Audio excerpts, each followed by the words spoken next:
Olá, meu nome é Luiz Pereira e é mais uma vez com prazer que eu venho aqui para trazer algumas informações, fazer reflexões sobre mais uma aula do curso básico de Espiritismo. A aula de hoje é a segunda aula teórica e tem por tema o legado que Kardec nos trouxe, né? A doutrina espírita e o Paracleto prometido por Jesus. Durante a aula eu vou explicar o que significa Paracleto, ou Paráclito, né, como alguns dizem. Bem, então esse é o tema da aula de hoje, né? Nós vamos falar qual é a relação entre Kardec e a doutrina espírita e falar um pouco sobre o Paracleto prometido por Jesus, prometido no Evangelho de João. Bem, primeiro vamos estudar, refletir um pouco sobre o conceito de revelação. Revelar é desnudar, descobrir, mostrar aquilo que está oculto. Nós temos as revelações de cunho científico, que são aquelas revelações trazidas por cientistas, pesquisadores, estudiosos, que, fazendo uma observação através de instrumentos, ou através de cálculos, ou através de reflexão, nos trazem informações novas que antes não conhecíamos. Então, isto não deixa de ser uma revelação científica, porque é feita baseado no método científico, no método formal de fazer ciência. Agora, nós temos as revelações de cunho religioso, ou de cunho espiritual. Essas revelações,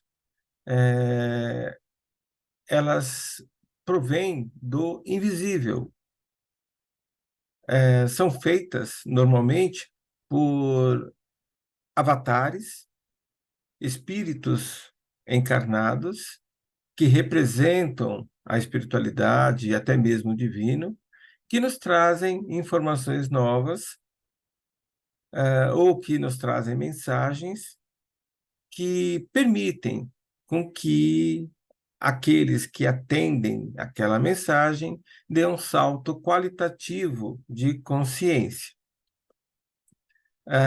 As revelações de cunho espiritual ou religioso podem até ser contestadas pela ciência, mas nem todas podem ser contestadas, porque isso fogem ao escopo da ciência. Então, são informações provenientes do invisível, trazidas por entidades que podem ser espíritos humanos desencarnados, mas podem ser também outras entidades não humanas, inclusive do divino, que interagem com espíritos encarnados, nos trazendo algo de fundo ético ou de fundo moral, ou até mesmo de cunho espiritual. Nesse sentido, a, a doutrina espírita reconhece as revelações de cunho espiritual, de cunho religioso. Como eu disse, existem várias, tanto no Ocidente como no Oriente. A doutrina espírita reconhece três grandes revelações. Uma é a revelação que foi nos trazida por uma figura mitológica, uma figura que pertence ao mundo cristão, que é Moisés. Moisés não é reconhecido pela ciência como um personagem real, porque não existe nenhuma documentação ou anotação em pedra, ou em argila que faça referência à figura mitológica de Moisés. Mas acredita-se, sim, que existiu em algum tempo, por volta do ano 1500 anos antes de Jesus, esse espírito encarnado que levou os hebreus que estavam, no primeiro momento, trabalhando, fugindo da fome e sede no Egito, e que, no segundo momento, viraram meio que escravos, né, meio que trabalhadores de segunda linha no Egito, e que resolveram acompanhar, então, essa figura de Moisés até a terra dos seus antepassados, a terra de Canaã. Acredita-se que tenha havido esse personagem porque vários relatos da Bíblia, ao longo do tempo, se provaram verdadeiros. Então, por analogia, se conseguiu-se comprovar que existiu uma figura de Davi, que existiu uma figura de Salomão, que viveram por volta do ano 1100 antes de Jesus nascer, por que a Bíblia estaria errada na existência de Moisés, na existência de Abraão, né, de Isaac, de Jacó, que são os patriarcas hebraicos? Então, apesar de ser uma figura mitológica, acredita-se que realmente existiu essa figura de nome Moisés. Moisés, inclusive, é um nome egípcio, não é um nome hebraico. E Moisés trouxe para o povo hebreu os famosos 10 mandamentos. Só que, no meu ponto de vista, o mais relevante dessa revelação não é a existência, né, a revelação dos 10 mandamentos, e sim a ideia do Deus único. Porque, na época, por volta, de novo, de 1500, 1600, antes de Jesus nascer, já existiam diversas civilizações espalhadas pelo norte da África, pela Ásia Menor, pelo Oriente, ali na Índia, ah, China. E estas civilizações eram todas politeístas, ou seja, acreditavam em múltiplos deuses. Já Moisés, ele não trouxe a ideia do Deus único, mas ele validou a ideia do Deus único que Abraão, de acordo com a tradição, trouxe lá da Suméria. Ele validou no sentido que ele fez com que o povo hebreu cultuasse um único Deus, fazendo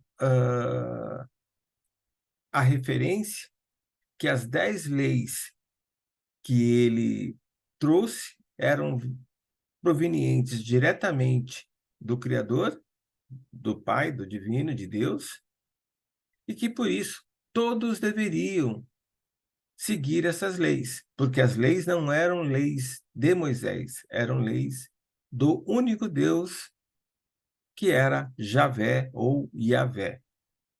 Então, a primeira grande revelação é a afirmação da existência de um único Deus,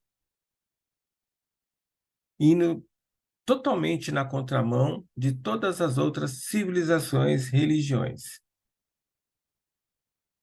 Nós temos que lembrar que o povo hebreu estava espalhado por Canaã e boa parte do povo hebreu também estava em cidades do Baixo Egito.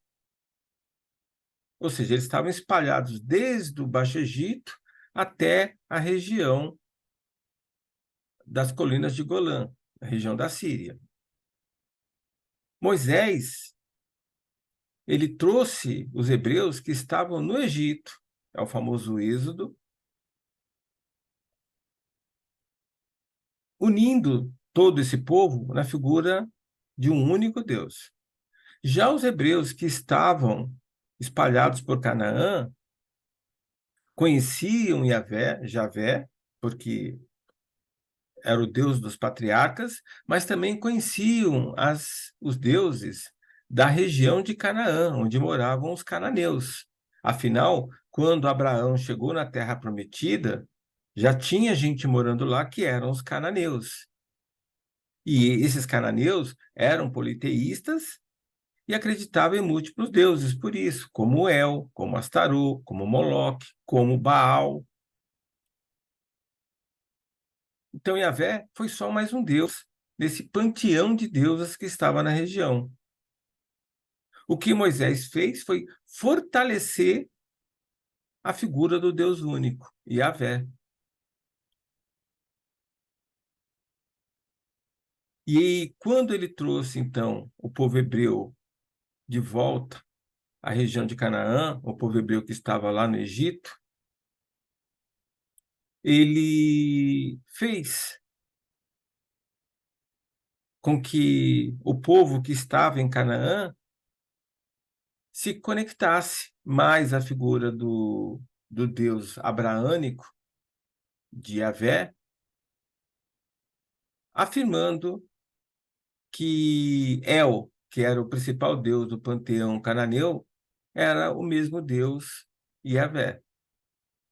Então, tantos os hebreus que tinham ficado em Canaã, como os hebreus que vieram do Egito, se uniram e, comandados por Josué, o principal líder militar de Moisés, conquistaram toda a Canaã. E aí, né, o Deus oficial de Israel era Yahvé. Apesar que os outros deuses continuaram sendo cultuados, né, porque o povo cananeu, na verdade, ficou misturado com o povo hebreu. Os hebreus não expulsaram os cananeus. Eles simplesmente conquistaram a região e dividiram, né, o espaço das cidades e dos campos com os moradores da região, os cananeus, que não tem nada a ver com os palestinos. É um povo, nós estamos falando de 1.500 anos antes de Jesus. A palavra Palestina nem existia. Bom, só que existem mais duas revelações que a doutrina espírita também reconhece. A segunda grande revelação foi trazida por Jesus. Jesus nos trouxe a mensagem, a informação que todos nós somos irmãos, independentes de cor, de raça, de sexo, de cultura, todos somos irmãos, filhos de um mesmo pai. Essa era uma informação, na época que Jesus encarnou, totalmente nova, porque existiam, além da divisão das classes sociais dentro de uma mesma cultura, existiam as diferenças culturais que faziam com que determinados povos se julgassem muito superiores a outros povos. E por isso Jesus foi muito mal compreendido quando ele trouxe essa mensagem de fraternidade, porque os romanos, né, até achavam graça disso, como que um romano podia ser um irmão de um judeu, né, de um hebreu. Como que alguém pode ser irmão de um outro que é seu inimigo? Então, era uma mensagem muito forte de Jesus. Porque, para complementar essa informação de fraternidade, Jesus disse que, por sermos irmãos, todos deveríamos viver em paz e com amor. Então, a segunda revelação trazida por Jesus é que Deus é amor e que, por isso, né, por ele ser amor e por causa disso, todos os seus filhos, todos os espíritos, deveriam viver em paz e amor.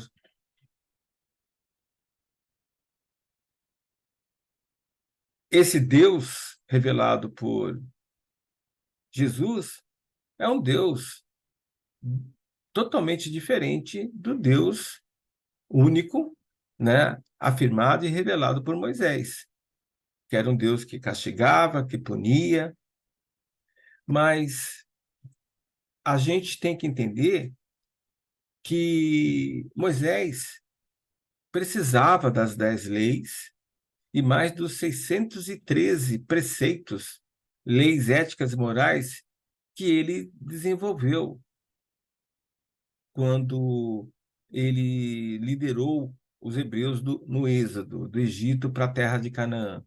Porque era um povo sem lei, sem costumes, com pouca moral. Então, as 10 leis, as 4 primeiras fazem referência ao divino, a Deus, e as 6 últimas fazem referência à vida em sociedade. Não matarás, não roubarás, não cobiçarás a mulher do próximo, respeitarás seus pais, né, como filho. Enfim, as outras 6 leis incitavam o convívio social. E além dessas leis, foram definidas mais uma série de leis menores,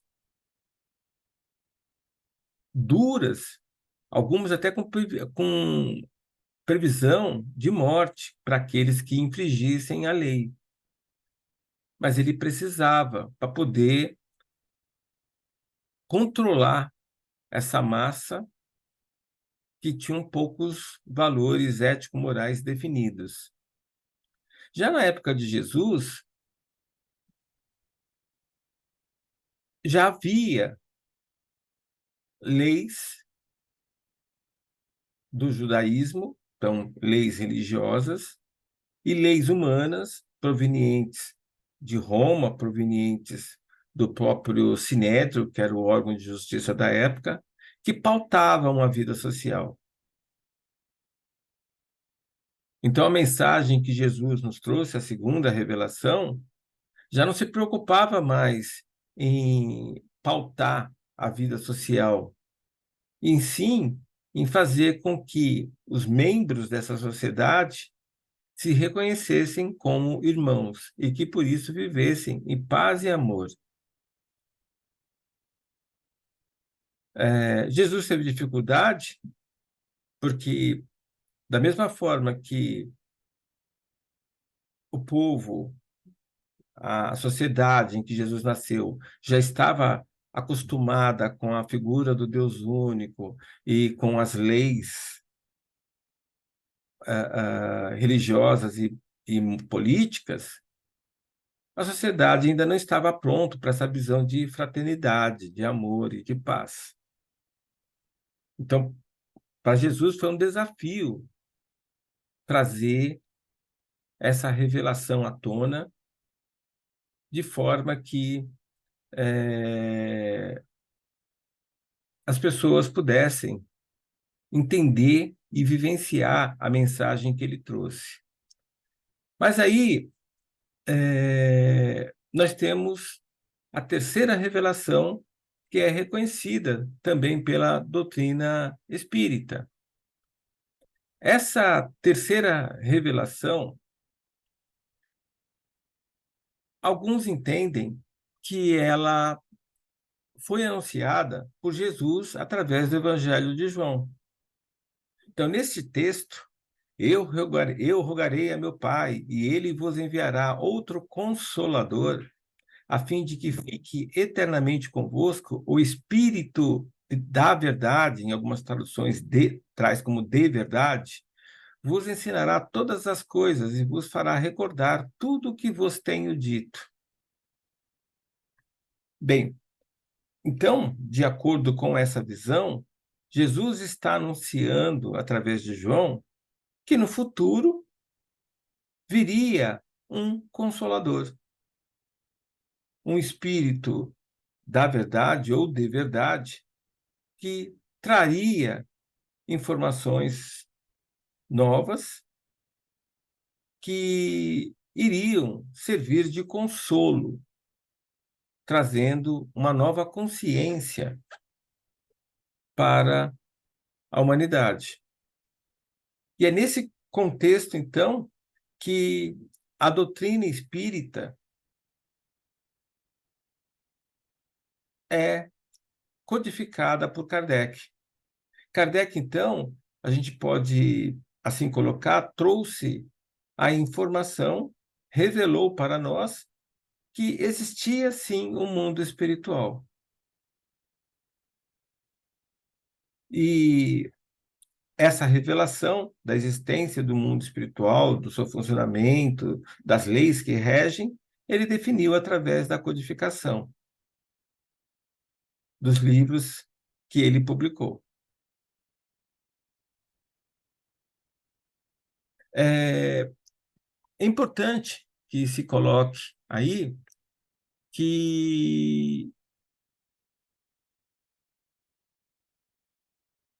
o Consolador, ou o Paracleto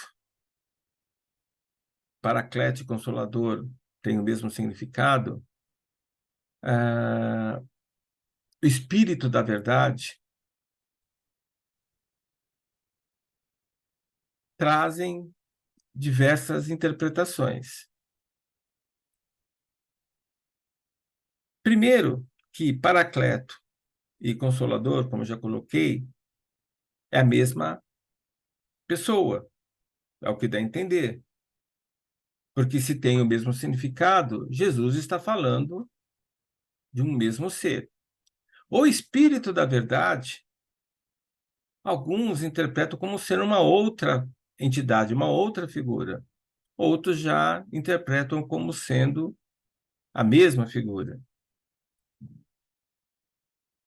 Então, alguns entendem que o Espírito da Verdade, que fala a terceira revelação, é a doutrina espírita, que traria aí a verdade da existência do plano espiritual, do mundo espiritual.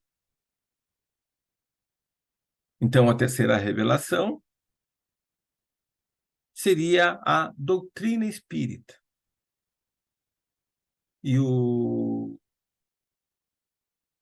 Paracleto, o Consolador, seria a doutrina espírita. E o Espírito da Verdade seria o Espírito que ajudou Kardec a fazer essa revelação. Essa é uma visão.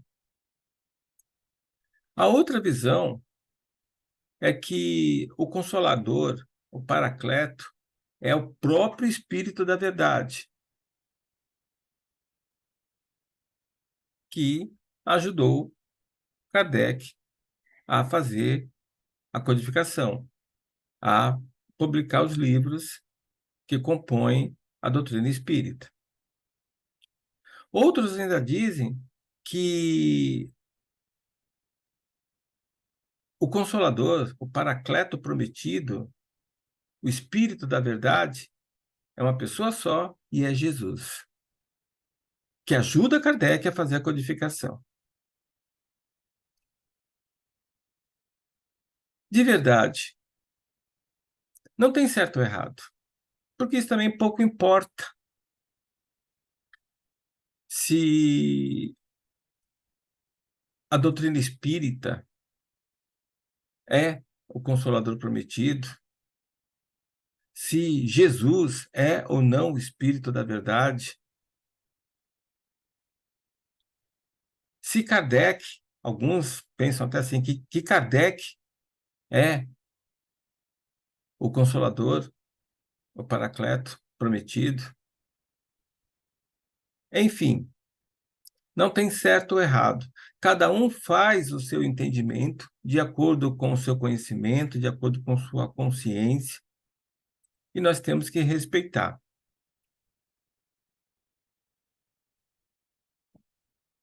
No meu entendimento, meu particular, o Espírito da Verdade é o espírito que a doutrina nos traz, a consciência que a doutrina nos traz. E sim, o Espírito da Verdade, né? Na verdade, foi não era um espírito, eu entendo como sendo um conjunto, vários espíritos superiores que ajudaram Kardec a revelar o plano espiritual. Para mim, o Consolador, o Paracleto prometido, é a doutrina espírita. Então, para mim, o Consolador, o Paracleto prometido, é a doutrina espírita. O Espírito da Verdade são as informações, o conteúdo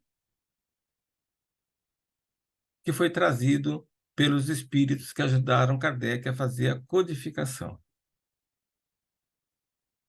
Mas, de novo, deixo claro que eu respeito a todos aqueles que pensam de maneira diferente, porque Kardec não deixa claro o que é cada coisa na codificação.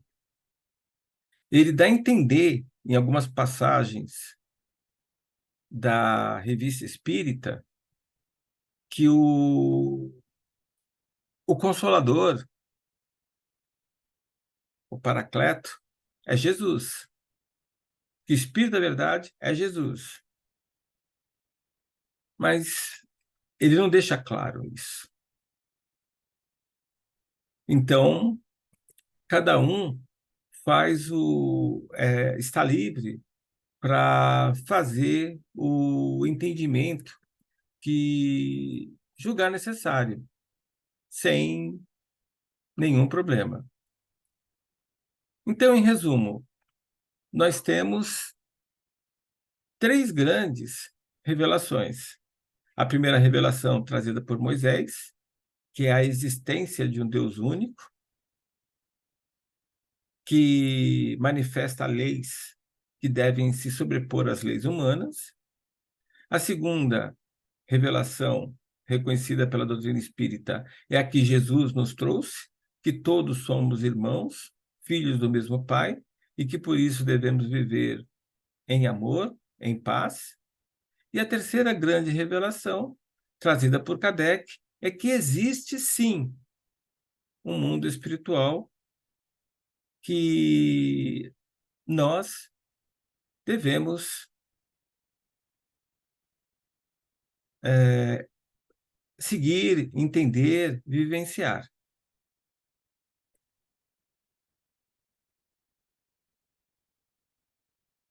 Bom, indo agora para o conceito, então, do que é espiritismo, que é a terceira revelação da doutrina espírita, da existência do plano espiritual. O espiritismo, como já foi adiantado, a doutrina espírita, como já foi adiantado em outras aulas, ele é composto, né, por três aspectos. Kardec nos traz essa informação. Um aspecto, que é o primeiro que devemos pensar, é o aspecto filosófico. A doutrina, as informações contidas na doutrina, têm que ser lógicas, têm que ser racionais. Ou seja,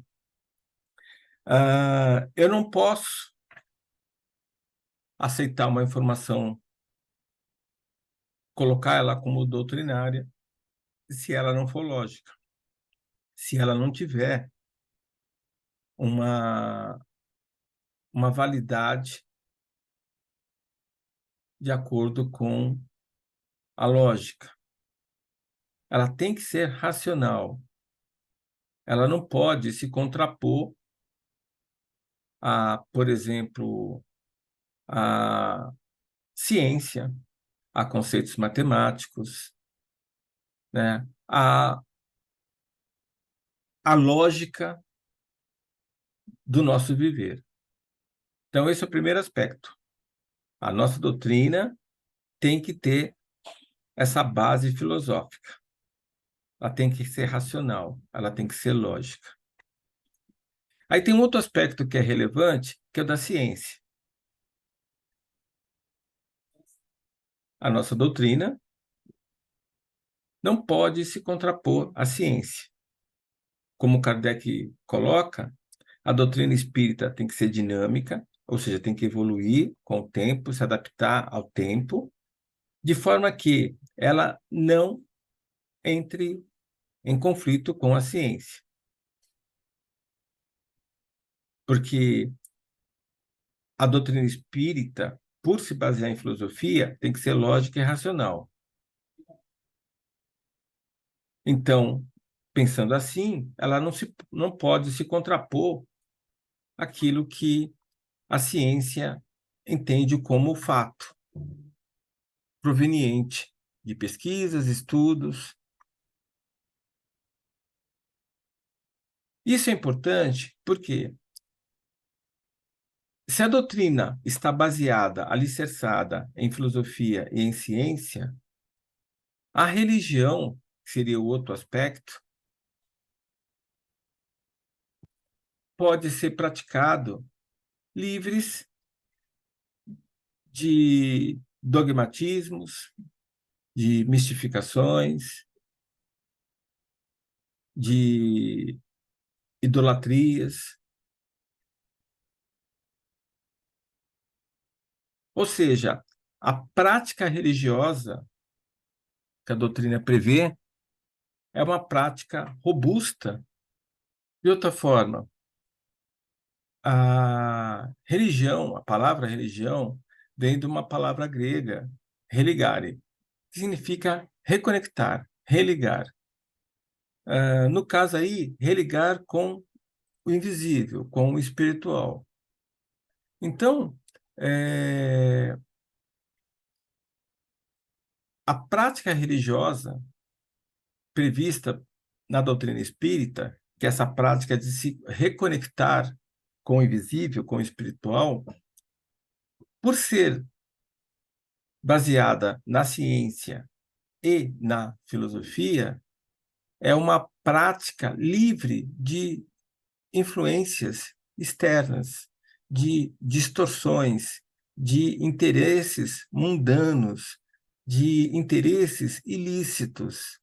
Ou seja, essa prática religiosa, ela é praticada sem nenhum intermediário, sem necessidade de ter um sacerdote, um pastor, um padre, um mestre. Essa prática religiosa que a doutrina espírita prevê é uma prática de cunho individual e interno, com a espiritualidade, que carece de ritos, de liturgias, de uso de livros sagrados. É uma prática simplesmente de cunho místico, de cunho interno, aonde a prática religiosa de um não é mais nem menos importante que o outro, é uma prática particular, que tem a sua qualidade de acordo com a consciência, com o grau de conexão desse ser individual.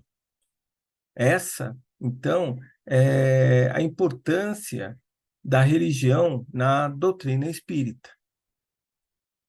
Então, nós temos aí dois aspectos que dão base para a prática religiosa da doutrina espírita. A filosofia, que é a arte de fazer perguntas, de fazer questionamentos. A ciência, como arte de responder às perguntas feitas pela filosofia. E a religião, como uma prática de conexão com a boa espiritualidade, com o invisível, com o divino, que é uma prática livre de influências externas, de interesses escusos. É uma prática individual, uma prática robusta que cada um deve desenvolver e praticar. Daí a necessidade de ter um ambiente místico que cada um deve desenvolver o seu próprio, o que é bom para essa conexão e praticar essa conexão. A doutrina espírita, ela não é composta por livros sagrados. Os livros que Kardec lançou não são livros sagrados, são livros de referência. A doutrina espírita não tem dogmas, não tem verdades prontas, verdades fixas que têm que ser aceitas. A doutrina espírita não tem ritos de casamento, de batismo, de morte, não tem liturgias nas suas reuniões, não tem intermediários, sacerdotes, nenhum tipo. Por quê? Porque a ideia é que a prática religiosa que a doutrina espírita recomenda seja uma prática livre de qualquer tipo de influência, seja uma prática pessoal, particular, de cada um com o divino, com a boa espiritualidade. Então, o que seria a doutrina espírita? É um conjunto de princípios, de conceitos, de premissas, de axiomas, de conselhos até, que nós deveremos conhecer e seguir na medida daquilo que nós entendamos como certo, como bom para nós. Mas é dinâmico esses princípios, esses conceitos, porque se adequam ao tempo, à cultura. Devem fazer isso. Kardec colocou assim.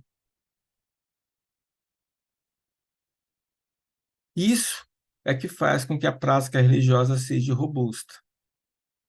Nós temos que respeitar aqueles que pensam diferentes, aqueles que, que são mais cristãos, que são mais místicos, porque é de cada um. Como ninguém é dono da verdade, cada um de nós deve formar a sua própria verdade de acordo com a sua consciência, mas aceitando as verdades dos outros. Então, a doutrina espírita é isso. É um convite para cada um de nós para crescimento em espírito, aonde cada um de nós é convidado para se trabalhar.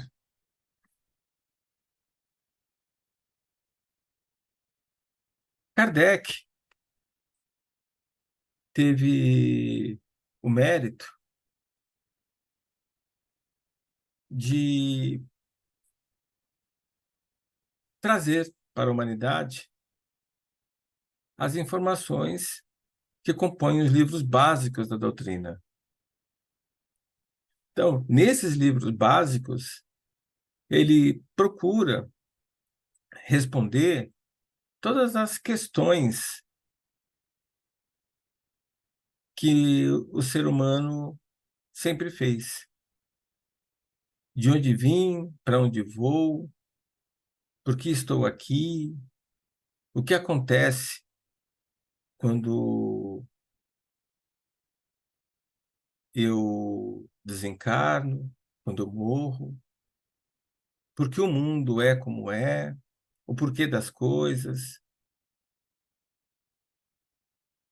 E ele procura fazer isso, de novo, usando a filosofia, lógica e razão, usando a ciência, procurando na ciência corroborar as respostas que ele obtinha dos espíritos. E, assim, definindo uma forma de se praticar a conexão com a boa espiritualidade de maneira robusta. Ele teve contato com a existência desse mundo espiritual em 1855. Ou seja, o fenômeno das mesas girantes, das batidas em madeira, das levitações, dos fenômenos de psicofonia, de telecinésia, começaram a purular, a aparecer na Europa, na América, por volta da década de 40 do, do século XIX.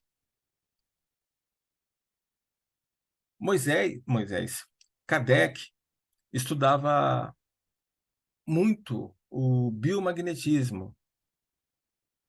Ele era, de certa forma, até um especialista em mesmerismo. Mesmer foi o cara que iniciou os estudos de magnetismo biológico.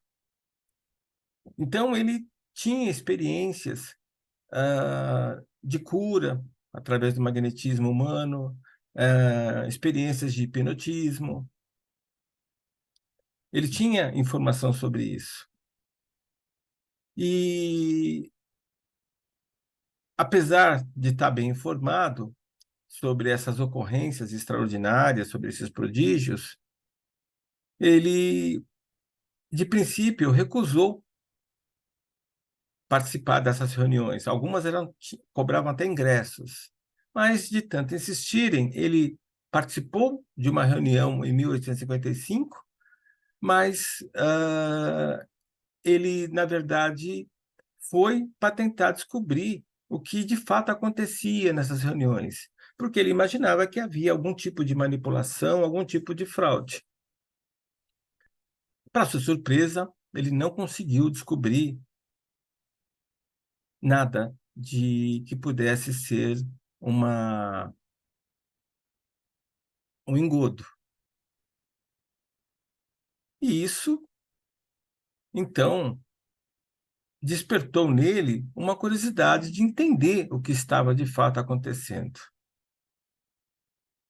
E aí, então, ele começou a participar de diversos encontros mediúnicos, dessas mesas girantes, mas, principalmente, ele participou com frequência, de maneira semanal, de encontros na casa da família Baldin, onde duas irmãs, uma de 14 e outra de 16 anos, em transe mediúnico,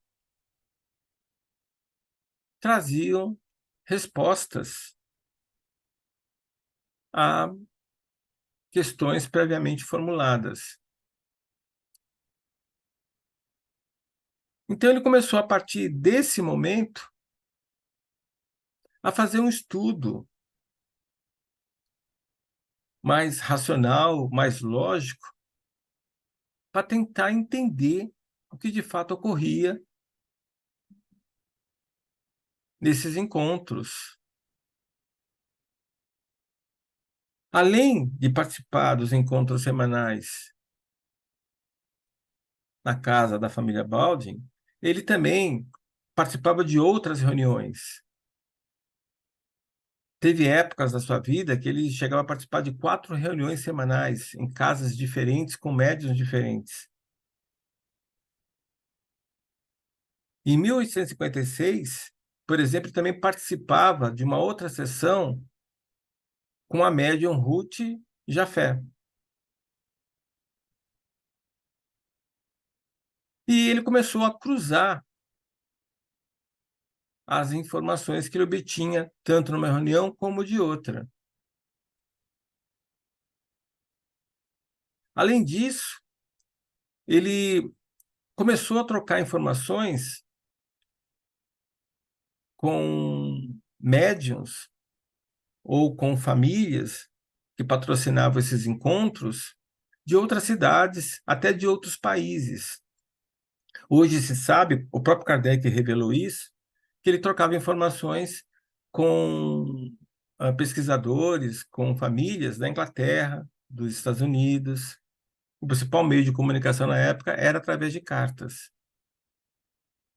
Então, ele começou a consolidar essas informações coletadas, respostas a perguntas previamente feitas, e ele teve um apoio muito grande nesse sentido do Espírito da Verdade, que à noite, em seu escritório, lhe ajudava a fazer essa consolidação, removendo certas partes, editando outra, acrescentando outras. E daí nasceu, então, a primeira versão do Livro dos Espíritos, com 501 questões.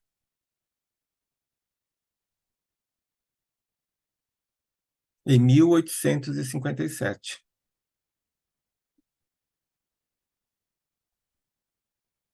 A segunda edição do Livro dos Espíritos, já com o formato atual, de 1018 questões, 1019, como alguns preferem colocar, ele já fez baseado nas informações que ele coletou de uma outra médium, chamada Hermance Dufault, que o ajudou a completar o conteúdo do Livro dos Espíritos. Então, aí ele, cruzando as informações que a Hermance Dufault lhe trouxe, com as informações que as irmãs Baldwin e que a Jafé lhe trouxe, ele formou, então, o primeiro livro da codificação, que é o Livro dos Espíritos. Nós vamos ter uma aula só sobre esse livro. O grande valor dessa obra, além de descortinar o mundo espiritual, é ser uma obra lógica, racional.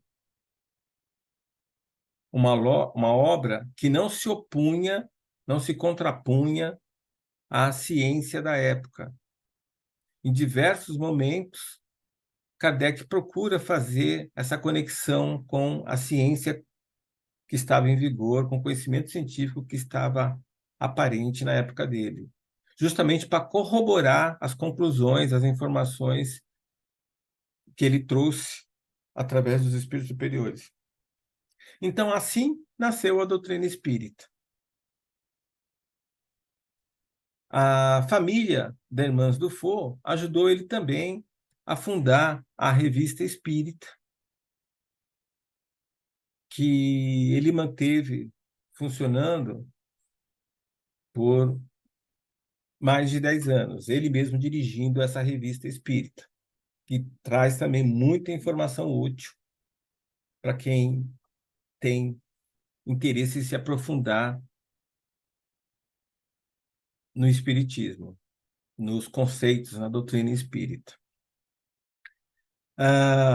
Então, a doutrina espírita, ela, na verdade, corroborou a primeira revelação, a existência de um único Deus, corroborou a segunda revelação, que todos somos irmãos provenientes do mesmo Pai e que por isso devemos viver em paz e amor, e trouxe toda uma explicação do porquê estamos aqui, de onde viemos e para onde vamos, e por que as coisas são como são. Tudo isso de maneira lógica, de maneira racional, sem se contrapor com a ciência. E onde entra a prática religiosa aí?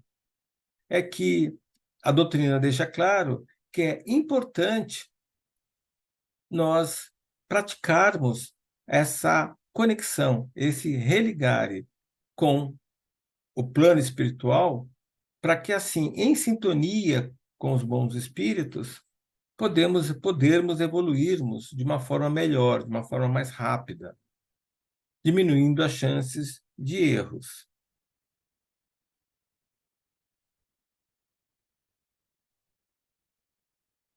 A doutrina espírita deixa claro que todos nós tivemos o mesmo início e que todos nós vamos ter o mesmo fim.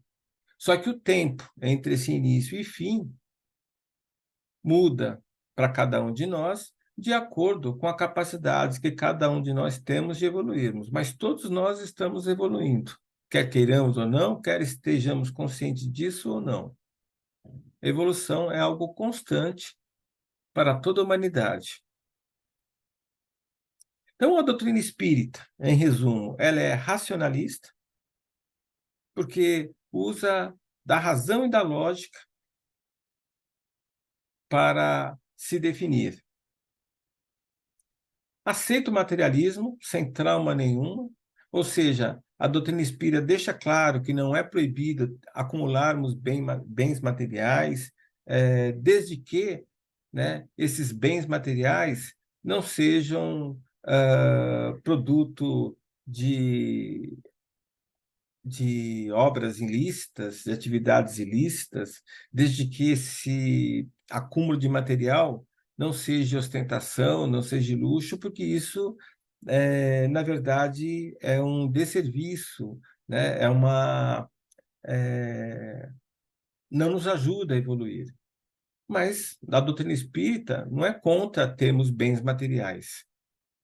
Ela é contra só o excesso, o luxo, a ostentação. Na verdade, não é que é contra, ela desaconselha, porque isso atrapalha a evolução. É empirista, porque é prática, né? O que é colocado no doutrina espírita, nós mesmos, cada um de nós, podemos validar no nosso dia a dia. É um conhecimento prático, não é um conhecimento teórico.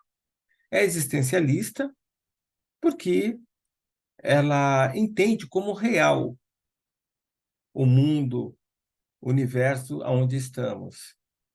O que existe são diversas existências, diversas realidades, diversos tipos de manifestação. Ou seja, o mundo é muito mais complexo do que a gente imagina. É espiritualista porque acredita na existência daquilo que não é matéria, da consciência sem estar conectada à matéria. É idealista porque acredita na bondade, naquilo que é bom, naquilo que é ótimo, e que todos nós podemos alcançar esse ideal de bondade. E ela tem uma visão integradora, onde todas as coisas, de uma forma ou de outra, estão interligadas e se influenciam tanto de maneira positiva como de maneira negativa. Nada está solto. Tudo está conectado de alguma forma. Falando um pouquinho de Kardec. Kardec nasceu no início do século XIX, mas ele sofreu toda a influência do século XVIII. Então, essa visão que o positivismo de Comte trouxe em meados do século XVIII, né, que tudo podia ser explicado de forma lógica e racional, e não precisavam buscar explicações no além para explicarmos aquilo que não entendíamos. A questão da Revolução Industrial, em 1860, a Revolução Francesa, em 1789, enfim, né? As cismas religiosas, os tratados sociais que foram lançados na época, a tecnologia. estava em evidente telégrafo, telefone, máquinas a vapor, enfim, né? Kardec nasceu, né, no início do século XIX, quando o mundo estava vivendo essa independência da igreja, do poder da igreja, aonde os valores de liberdade, igualdade e fraternidade estavam em alta, né? Todos somos iguais, a liberdade é para todos, que todos somos irmãos, estava em alta. E nessa atmosfera, teve uma educação ah, top para a época, porque tanto os pais, o pai e mãe de Kardec eram pessoas de boa instrução. Ele teve acesso ao Instituto Pestalozzi, onde ele se destacou nos ensinos e acabou virando professor pelas suas qualidades didáticas, pelo seu conhecimento, pela sua forma de se expressar, e, e tentou, né? Depois que ele se desligou do Instituto Pestalozzi, depois que ele casou, a, a fazer alguns empreendimentos, tentando ganhar dinheiro, mas não deu muito certo como empresário. E aí ele passou a viver de seus livros, livros de matemática, livros de gramática, que atingiram um certo sucesso, né? E lhe permitia ter uma vida razoável, além do que as aulas particulares que ele dava. Ele tinha era bem conceituado, participava inclusive da Academia de Ciências de Paris, e esse cenário todo, né, ele lhe trouxe uma certa autoridade, como um homem sério, um homem da ciência, um homem confiável. E quando ele teve contato com essas mesas girantes, em 1854, 55, ele foi mais nessa de tentar descobrir o que estava errado. E quando ele percebeu que estava tendo contato com algo novo, ele teve um choque de realidade e isso mudou a vida dele. Tanto que, a partir daí, ele viveu em função da doutrina espírita.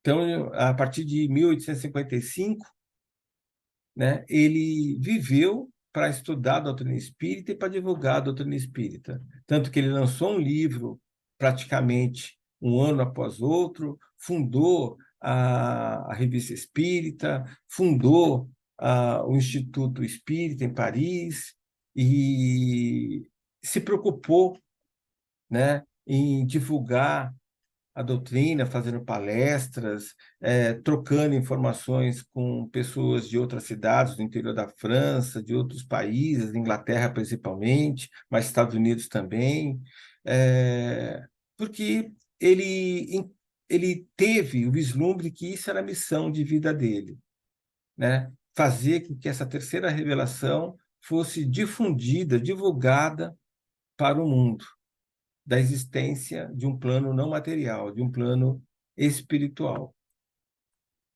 E ele lançou diversos livros. O primeiro livro foi o Livro dos Espíritos, em 1857, com 501 questões, né? Mas ele lançou uma segunda edição, bem mais completa, em 1860, que é a edição que nós temos hoje, com 1.018 questões. É um livro de perguntas e respostas, mas um livro com bastante profundidade, que procura trazer de maneira lógica e racional explicação para todas as questões principais da humanidade. E aí, nos demais livros, ele aprofunda capítulos do Livro dos Espíritos que ele não conseguiu aprofundar. Então, o Livro dos Médiuns, por exemplo, é um detalhamento de capítulos do Livro dos Espíritos que fala sobre a relação dos espíritos encarnados com os espíritos desencarnados. E assim também ocorre, né, com o Evangelho segundo o Espiritismo, com o livro O Céu e o Inferno e com o livro A Gênese. Ou seja, o Livro dos Espíritos é o livro origem, né, de todos os outros livros, que é o livro dos Médiuns, o Evangelho segundo o Espiritismo, a Gênese, o Céu e o Inferno. Esse é o Pentateuco kardeciano. O Pentateuco, que é base, é referência para a doutrina espírita. Reafirmo, não são livros sagrados. Várias partes desses livros hoje são questionados pela ciência, no sentido que a ciência não corrobora mais com algumas partes como sendo verdadeiras, apesar que a ciência também não consegue provar que não são verdadeiras. Mas conexões que Kardec, na época, fez com a ciência para validar o que ele estava colocando, com o passar do tempo, a ciência não valida mais, mas também não invalida. Né? Mas isso também pouco importa, porque o estudar aquilo que é invisível, que é imaterial, não é o objetivo da ciência. Então, a ciência não tem instrumentos, ferramentas para tratar aquilo que não é material.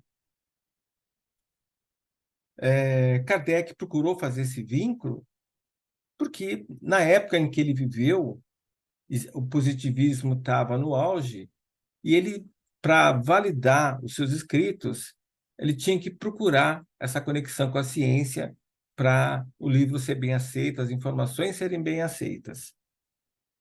Mas a ciência espírita é uma ciência não formal. Mas existe, então, a ciência espírita? Sim, existe. Essa ciência espírita, ela é baseada em métodos que o próprio Kardec definiu. Então, no prefácio do Evangelho segundo o Espiritismo, Kardec fala justamente da metodologia utilizada por ele para definir, construir a doutrina espírita. E isso vai ser tratado em aulas futuras. Então, Kardec definiu uma ciência, uma forma de fazer ciência para se descortinar o invisível. E essa forma de fazer ciência não é a ciência formal. É uma nova ciência que alguns aceitam, outros não aceitam como possível, mas tudo bem.